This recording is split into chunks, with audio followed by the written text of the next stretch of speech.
स्वागत अभिनंदन जोहार है। सर्वप्रथम मैं मंच पर जो उपस्थित है उनका परिचय आपके बीच कराना चाहता हूँ। हमारे बगल में बैठे हैं पार्टी के प्रदेश प्रवक्ता और गोड्डा से पूर्व में विधायक रहे, लोकप्रिय युवाओं के बीच में लोकप्रिय नेता, युवाओं की आवाज बनकर लगातार मुखर होकर आपके साथ वार्ता करते हैं, ऐसे श्रीमान अमित मंडल जी मंच पर उपस्थित है। मैं उनका मंच पर स्वागत अभिनंदन जोहार करता हूँ। साथ ही युवा मोर्चा के तेज तरार युवाओं की आवाज के रूप में संगठन के साथ में युवाओं की आवाज बनकर युवाओं के समस्या को लेकर लड़ने वाले ऐसे हमारे मित्र युवा मोर्चा के प्रदेश अध्यक्ष श्रीमान शशांक राज जी मंच पर उपस्थित है। मैं उनका इस मंच पर स्वागत अभिनंदन जोहार करता हूँ। और प्रेस वार्ता शुरू होने से पहले सुबह एक दर्दनाक घटना सामने आई थी। हमारे बीच में दैनिक भास्कर के जो वरिष्ठ पत्रकार थे संतोष चौधरी जी, उनकी माता का देहांत बेंगलोर में हो गया है। तो सबसे पहले उनकी आत्मा को शांति के लिए प्रार्थना करते हैं और वो भी गंभीर रूप से घायल है। बेंगलोर सीएमसी बेंगलोर में उनका इलाज चल रहा है। हम उनके स्वास्थ्य लाभ की कामना करते हुए मैं श्रीमान अमित मंडल जी से आग्रह करता हूँ कि आज की इस प्रेस वार्ता में अपनी बातों रखें।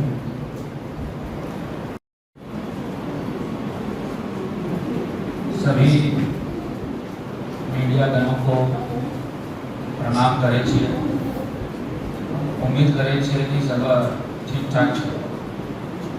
दोस्तों, ये जो अभिनंदन मैंने किया, ये अभिनंदन मैंने अमेरिका में किया और ये अभिनंदन करने का मतलब आपको अब स्पष्ट हो गया होगा कि जिस क्षेत्र से मैं आता हूँ वो अमेरिका बाहुल्य क्षेत्र है। लेकिन इसी अभिनंदन को यदि मैं दूसरे तरीके से करूँ, सबको सलाम, उम्मीद है कि आप लोग खैरियत हो। इसका मतलब कि जो मेरी आइडेंटिटी है, आज इस आइडेंटिटी को छोड़कर मैं दूसरे भाषा का इस्तेमाल करने लगूं तो कहीं ना कहीं जो आने वाला जनरेशन होगा, आने वाला पीढ़ी होगा, वो ये समझ बैठेगा कि अंगिका हमारी भाषा ही नहीं है और जो हमारे ऊपर थोप दिया गया है भाषा, वही मेरी संस्कृति है। और यदि उर्दू को कंपलसरी कर दिया जाए नौकरियों में, तो जो अंगिका भी बोल रहे हैं, जो उड़िया भी बोल रहे हैं, जो हो कुड़ुक मुंडारी भी बोल रहे हैं, वो भी कहीं ना कहीं उर्दू को ही अपनी भाषा समझ रहे। ये मैंने एक उदाहरण दिया कि सरकार की मंशा क्या है और इस प्रेस मीट का जो मकसद है वो भी आपके सामने आ गया होगा। मैं धन्यवाद आभार प्रकट करता हूँ अशोक जी का, मैं धन्यवाद आभार प्रकट करता हूँ शशांक जी का जो हमारे साथ इस प्रेस कॉन्फ्रेंस में है। इस प्रेस कॉन्फ्रेंस को हम लोगों ने दो बिंदुओं में बांटा है। एक तो जो पॉलिटिकल मुद्दा है, भाषा विवाद को लेकर जो पॉलिटिकल मुद्दा है वो एक पहलू है, और दूसरा है कल्चरल मुद्दा जो भाषा विवाद के कारण आने वाले पीढ़ियों को झेलना पड़ेगा। तो सबसे पहले मैं पॉलिटिकल मुद्दे की तरफ जाऊंगा। और आज की डेट में झारखंड सरकार, ये अभुआ सरकार जो अपने आप को कहती है, ये अभुआ सरकार नहीं, ये बभुआ सरकार है। और ये इसमें बोलने में मुझे कोई अतिशयोक्ति नहीं है कि ये महुआ सरकार है। सरकार की जो पॉलिसी बनती है वो बिना तथ्य, बिना आधार, बिना कोई शोध के बनती है। और जिसका सबसे बड़ा प्रमाण आप सभी प्रेस मीडिया के पास जेटेट की जो क्षेत्रीय और जनजातीय भाषाओं की सूची जारी हुई है, उसके आधार पर आप उसको देख सकते हैं। जेटेट की जो क्षेत्रीय और जनजातीय भाषा की सूची तैयार हुई है, उसको अगर आप गौर से देखेंगे तो आपको साफ स्पष्ट हो जाएगा कि झारखंड सरकार को अपने प्रदेश की जानकारी ही नहीं है। और झारखंड सरकार को अपने प्रदेश की जानकारी इसलिए नहीं है क्योंकि आप बताएं कि रांची के बगल में खूंटी है और खूंटी में जो है, जो बोलचाल की भाषा, जनजातीय भाषा है, वो मुंडारी है। और जेटेट की नियमावली से क्षेत्रीय जनजातीय भाषाओं में मुंडारी को हटा दिया गया। क्या आधार था मुंडारी को हटाने का, ये सरकार को स्पष्ट करना चाहिए। वहीं आप पलामू गढ़वा की तरफ जाएं तो जनजातीय भाषाओं में नागपुरी और कुड़ुक को जोड़ दिया गया है। ये हो सकता है कि कुछ पॉपुलेशन पॉकेट में पॉपुलेशन वहां नागपुरी और कुड़ुक बोलते हैं, लेकिन बहुसंख्यक जनसंख्या गढ़वा में, पलामू में जो है भोजपुरी बोलती, और भोजपुरी भी कहा जाए पलमुआ भोजपुरी बोलती है, ये कहना और ज्यादा सटीक। सरकार को इसकी भी जानकारी नहीं और सरकार ने भोजपुरी को पलामू गढ़वा से भी हटाने का काम किया। वहीं आप संथाल की तरफ जाएं तो वहां पे तो अन्याय हो गया, और मैं संथाल में अन्याय हो गया इसलिए कह रहा हूं क्योंकि गोड्डा में बहुसंख्यक भाषा अंगिका है, देवघर में बहुसंख्यक भाषा अंगिका है, और अंगिका का स्थान क्षेत्रीय भाषाओं में गोड्डा देवघर में ना होना ये सबसे बड़ा सवाल खड़ा करता है। और इतना ही नहीं, अंगिका के बाद गोड्डा में दूसरी बोलचाल की भाषा कुड़माली है। कुड़माली मेरे विधानसभा में 30,000 लोगों की जनसंख्या है और पूरे जिले में 80 से 1 लाख की आबादी है।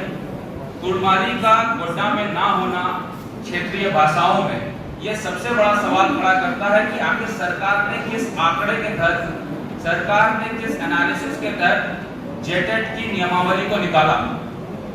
जेटेट की नियमावली को आप देखेंगे और खासकर भाषा को देखेंगे तो किसी में तालमेल दिखता हुआ नजर नहीं आता।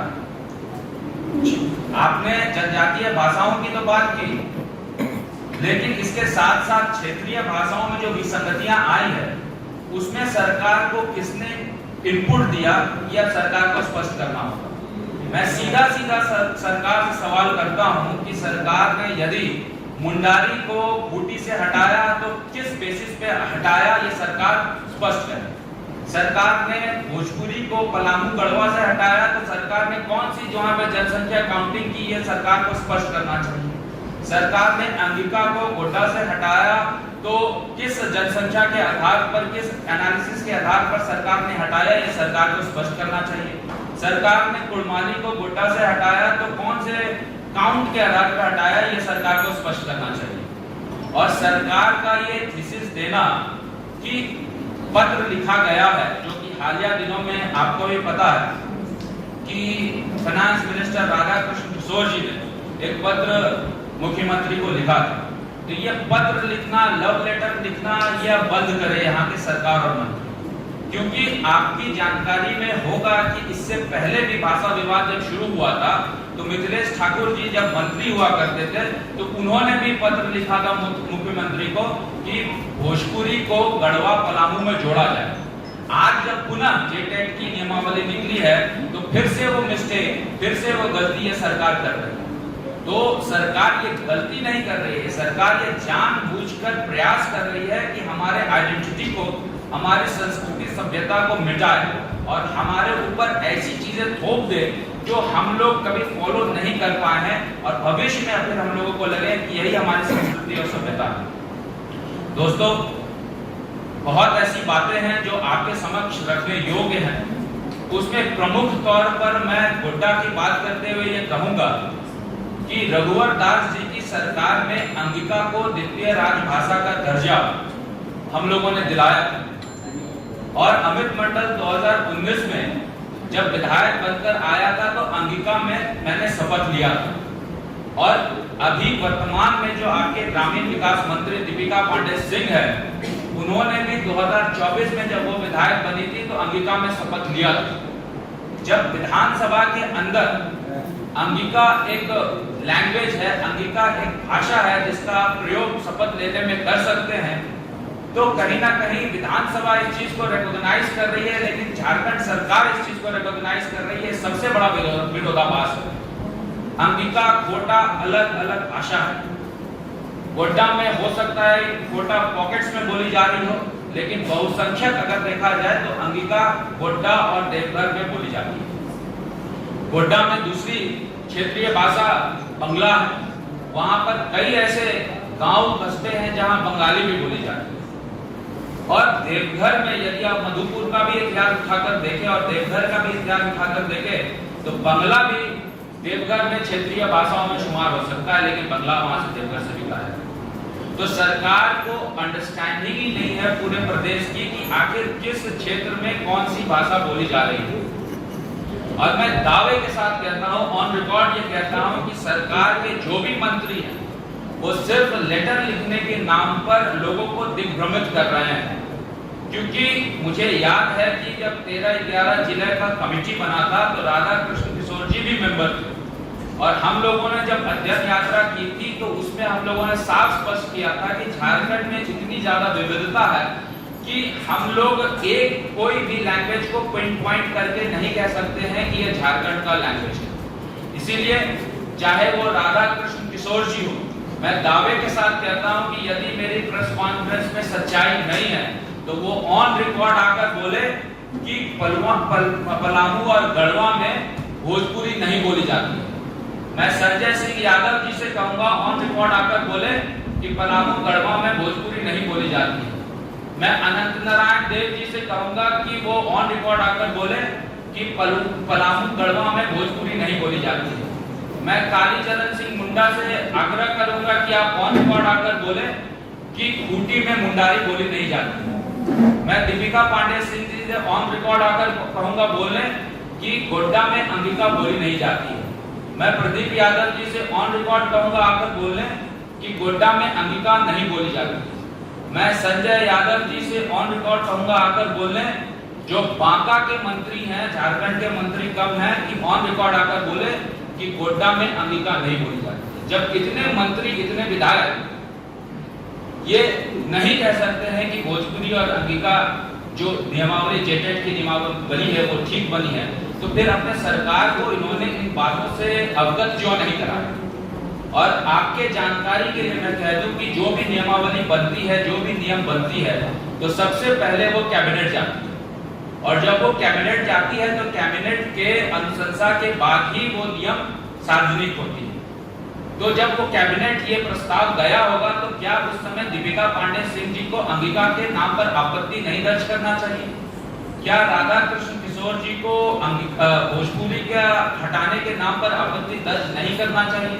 क्या संजय यादव जी को अंगिका को हटाने पे आपत्ति दर्ज नहीं करना चाहिए?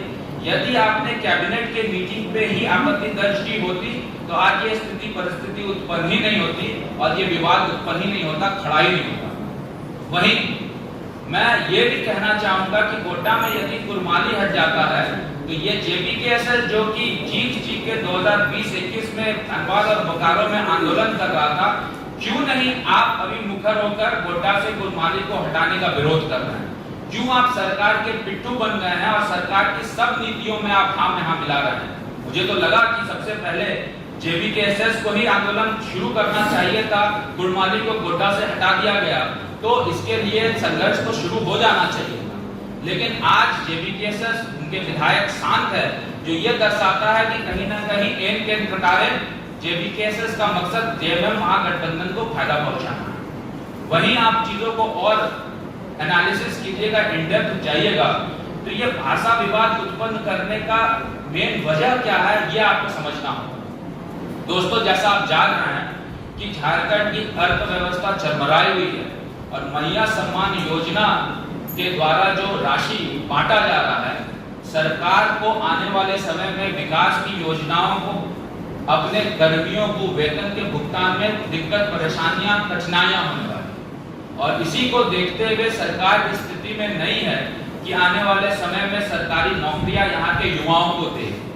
जेटेट की जो परीक्षा नियमावली बनी है, रामदास सोरेन जी कभी उसको बोलते हैं वो शुरू होने वाला है, कभी डेट को कैंसिल करते हैं, फिर नई डेट के बारे में जिक्र करते हैं। तो ये सारा का सारा असमंजस ये बता रहा है कि सरकार नौकरी देने के लिए तैयार नहीं है, और सरकार जब नौकरी देने के लिए तैयार नहीं है तो सरकार इस तरह के विवाद में जानबूझकर पड़ना चाह रही है ताकि कल की डेट में कोई भी कोर्ट जाए और नियमावली पे फिर सवालिया निशान खड़ा हो जाए और जो नियुक्ति नौकरियां आने वाली है उस पर ग्रहण लग जाए। ये सरकार की मंशा है, और आपको याद होगा ये सरकार जानबूझकर चीजों को गलत और दिग्भ्रमित करने का कार्य करती है। जेटेट की नियमावली 2013 और 2016 में भी एडवर्टीजमेंट निकला था, और जेटेट की नियमावली में अगर आप 13 और 16 का एडवर्टीजमेंट देखेंगे तो उसमें अंगिका की क्षेत्रीय भाषा में उस समय थी। अब सरकार को बताना चाहिए कि 13-16 में यदि अंगिका जेटेट की नियमावली में थी तो 2024-25 की नियमावली में अंगिका को अचानक से क्यों हटा दिया गया? ये सरकार को स्पष्ट करना होगा कि इन सब सारे बिंदुओं में सरकार का स्टैंड क्या है। अभी मैं कुछ पेपर अखबारों में पढ़ रहा था कि जैसे ही ये विवाद शुरू हुआ उसके बाद सरकार ने ये कहा कि हम लोग अभी प्राइमरी इनिशियल स्टेज में हैं और इनिशियल स्टेज में हम लोग सबसे सुझाव ले रहे हैं। ये सुझाव तो आपको अपना जो ड्राफ्ट किया था आपने ये नियमावली उस समय ही लेना था, सुझाव आप तब क्यों ले रहे हैं जब विवाद शुरू हो गया। तो मुझे इसलिए ऐसा लग रहा है कि सरकार जानबूझकर गलतियां कर रही है। सरकार नहीं चाहती है कि यहाँ के युवाओं को नौकरी दे। और इसका दूसरा पहलू ये है कि धीरे धीरे गोड्डा वाले ये भूल जाएं कि अंगिका आपकी बोलचाल की भाषा है, भोजपुरी वाले ये भूल जाए, पलामू वाले की भोजपुरी उनकी भाषा है और उनके ऊपर दूसरी भाषा को थोप दिया जाएगा और उनको यही लगने लग जाएगा जो गलत है वही सही है। ये सरकार की मंशा है और सरकार की इस मंशा को हम लोग पूरा नहीं होने देंगे, इसलिए हम लोगों ने ये प्रेस कॉन्फ्रेंस रखा था। इसके बाद अब आप ये कहेंगे कि मान लीजिए अंगिका नहीं है तो क्या हुआ, लोग तो कम्पीट फिर भी कर जाएंगे हिंदी को लेकर। दोस्तों आपको ये समझना होगा कि जेटेट की जो परीक्षा है तो जेटेट की परीक्षा दो भाग में बटी हुई है। एक भाग में उर्दू को इन लोगों ने सेव कर दिया है। उर्दू तो मेन भाषा हो गई है जिसमें 60% जो मार्क्स होगी उसमें उर्दू में, हिंदी में या इंग्लिश में ऑप्ट करना है। शेष जो भाषाएं हैं, क्षेत्रीय भाषाएं हैं, जनजातीय भाषाएं हैं, लोगों को और स्थानीय युवाओं को, खतियानदारी युवाओं को प्राथमिकता मिले नौकरियों में, इसलिए क्षेत्रीय भाषा और जनजातीय भाषाओं का प्रावधान रखा है। जब क्षेत्रीय भाषा और स्थानीय भाषाओं के प्रावधान में अंगिका भाषी जब अपना एग्जाम लिखने जाएगा तो उसको अंगिका सब्जेक्ट दिखेगा नहीं, उसको खोटा दिखेगा तो वो एग्जाम में उतना स्कोर ही नहीं कर पाएगा। जब पलामू का लड़का, गढ़वा का लड़का एग्जाम लिखने जाएगा उसको भोजपुरी ऑप्शन दिखेगा ही नहीं तो वो एग्जाम में स्कोर ही नहीं कर पाएगा। जब खूंटी का लड़का एग्जाम लिखने जाएगा और उसके जनजातीय भाषाओं में मुंडारी दिखेगा ही नहीं तो वो जेटेट के एग्जाम में स्कोर ही नहीं कर पाएगा।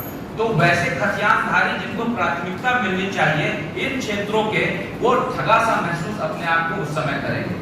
ये भविष्य की बात है, ऐसा उसमें जो है प्रावधान सरकार ने किया है। सरकार क्या करती है, सरकार को जवाब देना चाहिए। जैसा मैंने कहा कि आप इन सारे लोगों से, मैं मीडिया के सभी लोगों से अनुरोध करूंगा जिनका जिनका नाम मैंने लिया है, इन सारे लोगों से आप पूछे कि आपके क्षेत्र में कौन सी भाषा बोली जाती है और यदि ये भाषा बोली जाती है तो आपने अपने युवाओं के हक की लड़ाई के लिए सरकार पे दबाव बनाया कि नहीं बनाया, और अगर आपने नहीं बनाया तो क्यों नहीं बनाया। ये सीधा सीधा सवाल हेमंत सोरेन जी से, उनके मंत्री से, उनके विधायक से और उस क्षेत्र के संबंधित जो नेतागण हैं उनसे पूछनी चाहिए। इसलिए मैंने आज यहाँ पे ये प्रेस कॉन्फ्रेंस आयोजित किया पार्टी के द्वारा। पार्टी का स्टैंड इसमें क्लियर है, पार्टी किसी भी भाषा का विरोध नहीं करती है।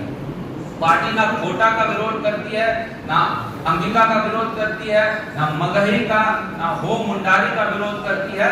पार्टी सिर्फ इतना ही कहती है कि जो भी इस क्षेत्र की भाषा है, जो झारखंड प्रदेश की भाषा है, उस भाषा का सम्मान होना चाहिए और भाषा का सम्मान यदि नहीं होगा तो भारतीय जनता पार्टी आंदोलन करने के लिए बाध्य हो जाएगी। क्योंकि युवाओं की हक की लड़ाई यदि किसी ने शुरू की है तो भारतीय जनता पार्टी ने इस विवाद को खड़ा करके, इस मुद्दे को खड़ा करके शुरू किया है और इस मुद्दे पे सरकार को झुकना होगा।